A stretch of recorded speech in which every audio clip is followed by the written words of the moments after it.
close video comedians Louis C.K. and Dave Chappelle secured Grammy nominations from the Recording Academy on Tuesday despite being at the forefront of highly publicized scandals. The Academy announced its selections for those whom it deemed fit for nomination. C.K. received a bid for Best Comedy Album with Sincerely Louis C.K., while Chappelle scored one for Best Spoken Word Album with 846, which documents a stand-up special centered on violence against Black Americans amid the angst surrounding the George Floyd protests. C.K., 54, who previously admitted to exposing himself to women after multiple accusations, immediately dove into the controversy and joked about sexual misconduct in Sincerely Louis C.K.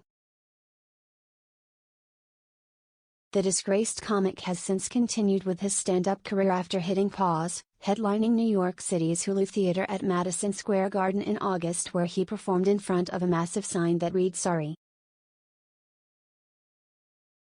As for Chappelle, he recently found himself in the thick of social media backlash after many felt his last Netflix special, The Closer, deeply shaded the transgender community. Following the special, many called for it to be removed by the streaming giant, and a group of Netflix employees staged a walkout in October to protest. In response, Chappelle said, "To the transgender community, I am more than willing to give you an audience, but you will not summon me. I am not bending to anybody's demands. And if you want to meet with me, I'd be more than willing to." He shared the message in a video posted to his Instagram, before adding certain conditions that needed to be met before a meeting could happen.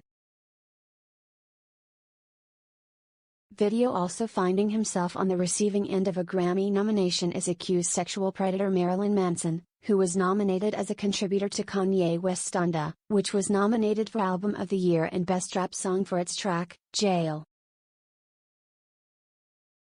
Manson, whose real name is Brian Warner, is facing multiple allegations of sexual assault and abuse. Recording Academy's CEO Harvey Mason Jr. told Rolling Stone it would not restrict the people who can submit their material for consideration. "We won't look back at people's history, we won't look at their criminal record, we won't look at anything other than the legality within our rules of, is this recording for this work eligible based on date and other criteria? If it is, they can submit for consideration," Mason told the publication in a statement. "What we will control is our stages, our shows, our events, our red carpets," he continued. "We'll take a look at anyone who is asking to be a part of that, asking to be in attendance, and we'll make our decisions at that point. But we're not going to be in the business of restricting people from submitting their work for our voters to decide on."